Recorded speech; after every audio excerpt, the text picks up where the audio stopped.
Kalau misalnya dirampas untuk negara, berarti prosedurnya melalui lelang.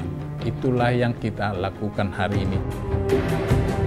Komisi Pemberantasan Korupsi KPK kembali menggelar lelang barang rampasan dari koruptor Rabu 17 September lalu.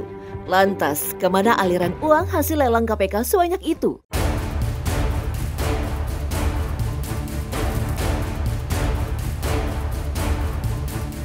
Lelang barang rampasan dari koruptor yang digelar Komisi Pemberantasan Korupsi KPK terbuka untuk masyarakat umum secara close bidding melalui situs resmi lelang.go.id.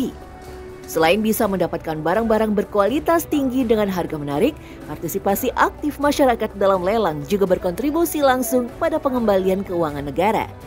Barang yang dilelang terbagi dua kategori. Barang tidak bergerak seperti tanah, bangunan, dan apartemen, serta barang bergerak seperti mobil, motor, tas, emas, hingga barang bukti elektronik seperti handphone dari berbagai merek. Harga limit yang ditawarkan cukup bervariasi. Termurah dari harga limit Rp5.700 untuk satu kemeja sutra lengan panjang hingga harga limit tertinggi mencapai Rp60,7 miliar untuk tanah beserta bangunan seluas 13.065 meter persegi di Kabupaten Bogor, Jawa Barat. Wah, pantesan ramai ya, peminatnya tuh banyak banget. Ini acara lelang yang diadakan KPK itu dari penyitaan barang-barang dari hasil tindak pidana korupsi. Jadi bukan perkara harganya yang murah atau di bawah standar sebenarnya. Tetapi saya melihatnya di sini hasil dari lelang atau penjualan barang-barang ini uangnya akan dikemanakan sih sebenarnya. Jadi hasilnya itu akan bermuara kemana. Kita nanti akan cari tahu di gedung KPK ini hari ini akan dilakukan lelang barang-barang dari hasil tindak pidana korupsi. Proses lelang sudah melewati serangkaian tahapan yang wajib dilakukan, yakni tahap penyitaan untuk kepentingan pembuktian dalam proses penyidikan lewat dua cara, perampasan dan penyerahan langsung oleh terdakwa saat penyidikan. Berikutnya tahap penuntutan, di mana semua barang sitaan dilimpahkan ke pihak penuntut umum untuk proses pembuktian dan mendapat kepastian dan kekuatan hukum tetap. Tahap akhir adalah proses klasifikasi barang dan aset sitaan. Di sini barang-barang akan dikelompokkan berdasar kriterianya, dari jenis barang bergerak seperti kendaraan, perhiasan, hewan ternak, hingga surat berharga, dan barang tidak bergerak seperti unit tanah, rumah, apartemen, dan perkantoran. Meski dilakukan secara daring, para calon peserta lelang sebelumnya telah melakukan proses NWGing, yaitu melihat langsung objek lelang di rumah penyimpanan benda sitaan negara Rukbasan KPK. Nah, ini proses lelangnya sudah mau dimulai. Kita masuk ke ruang konferensi pers di KPK Merah Putih. Nah, ini peserta lelangnya sudah banyak ya di sini. Nanti kita mau cari tahu sebenarnya mekanismenya lelang itu seperti apa, cara penentuan harganya seperti apa, dan endingnya seperti apa di ruangan ini. Proses lelang dipimpin oleh seorang jaksa eksekusi dan pihak KPKNL. Selama kurang lebih 2 jam, puluhan barang dan aset laku terjual alias dimenangkan oleh para peserta lelang. Bahkan ada peserta lelang yang bisa memenangkan hingga lebih dari satu jenis barang. Maklum saja, kualitas barang yang bagus dengan harga jual terbilang lebih murah dari harga pasaran, tentu saja peluang emas bagi para pemburu barang lelangan. Sekarang kita pertama kali mau tahu gimana sih caranya untuk menentukan harganya. Siapa yang menentukan? Tadi saya bilang ke KPKNL setempat tadi. Jadi kalau misalnya ada aset di Pancoran, berarti wilayahnya KPKNL Jakarta. Kita masukkan permohonan penilaian, berarti ke KPKNL itu juga di kantor itu. Nanti akan ada kita dapat penetapan, kemudian teman-teman KPKNL harus cek lokasi juga, pastikan bahwa ini memang ada yang dimohonkan. Jadi yang menentukan harga ini adalah KPKNL setempat.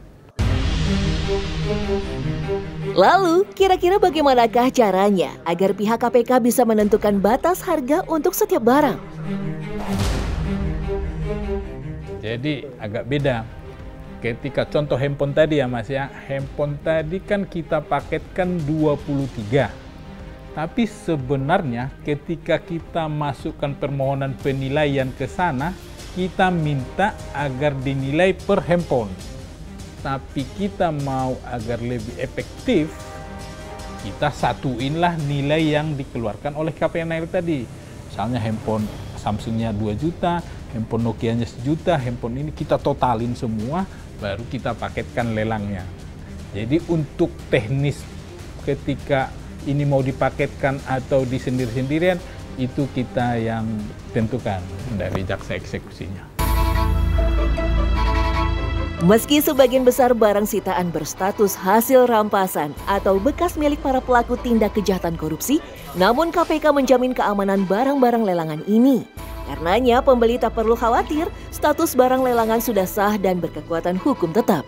Di sisi lain, sebelum proses lelang dimulai, KPK akan melakukan screening atau pemeriksaan ketat kepada para pendaftar lelang, terutama terkait keaslian identitas pribadi yang diajukan.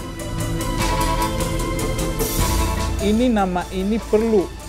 Jadi ketika ada dinyatakan pemenang lelang, contoh Vespa tadi ya, Vespa tadi itu tidak dilengkapi dengan STNK dan BPKP. Makanya kita selaku pejabat pelelangnya perlu tahu ini identitasnya siapa pemenangnya ini. Karena modal dia untuk balik nama dan penerbitan STNK BPKP nanti ada namanya risalah lelang. Jadi risalah lelang itu harus dijelasin bahwa si pemenang namanya ini, KTP-nya ini, alamatnya ini. Inilah nanti untuk buat STNK dan BPKP baru. Jadi ini perlu. Makanya identitas menurut saya memang kita ikut lelang ini jangan untuk orang lain, harus kita sendiri. Jangan nebeng, mas nebeng nama saya, harusnya enggak. Sebagian besar masyarakat Indonesia menanggapi positif atas kinerja KPK dalam upaya pemberantasan korupsi di Indonesia yang dinilai transparan dan akuntabel.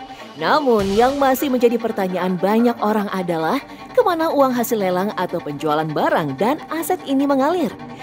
Bayangkan saja, nilainya bisa mencapai hingga miliaran rupiah dalam satu kali proses pelelangan.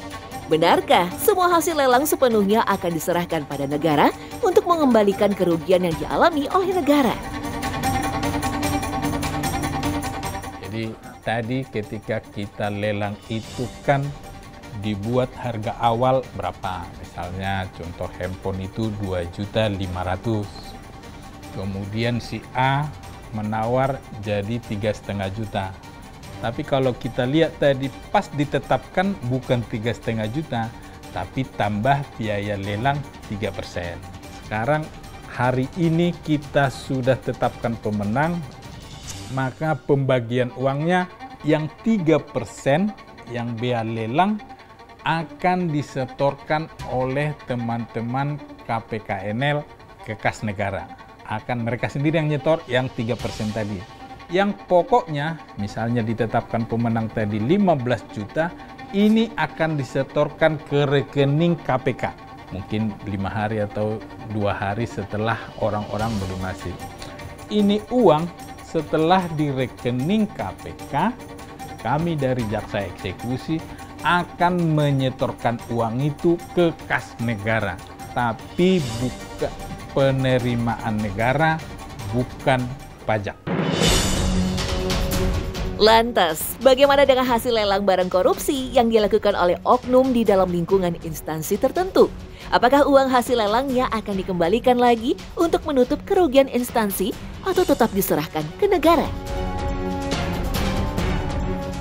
Ada hakim di beberapa pengadilan sudah seperti yang Mas tanya.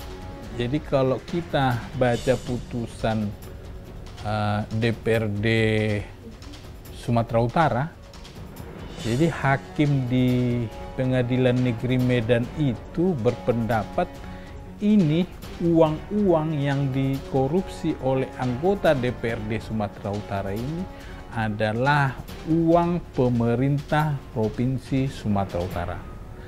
Provinsi Sumatera Utara. Tapi ada beberapa hakim yang sudah agak lebih maju, ya karena uangnya si Pemda, uangnya si Pemprov, uangnya ini yang dicuri, balikan lagi ke dia. tapi itu nggak semua. Yang paling banyak kita temui adalah dirampas untuk negara.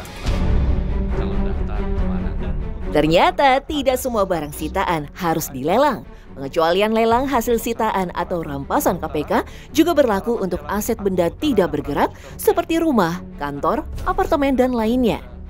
Ada beberapa unit aset sitaan yang sengaja tidak dijual dengan pertimbangan fungsional, yakni masih bisa digunakan untuk kepentingan negara. Jadi kalau di peraturan Menteri Keuangan itu kan selain lelang ada penetapan status. Selain dilelang, kita sebenarnya bisa juga melakukan sewa. Selain sewa, kita juga bisa hibahkan ke pemerintah daerah, baik di provinsi atau kabupaten kota. Selain kita hibah, kita bisa juga tetapkan status penggunaannya kepada kementerian. Pemberantasan korupsi bukan hanya soal memberi efek jerah dengan hukuman badan semata, tapi juga memastikan negara memperoleh kembali kerugian keuangan yang telah hilang. Hasil lelang sepenuhnya akan disetorkan ke kas negara sebagai bagian dari upaya pemulihan kerugian negara akibat tindak pidana korupsi.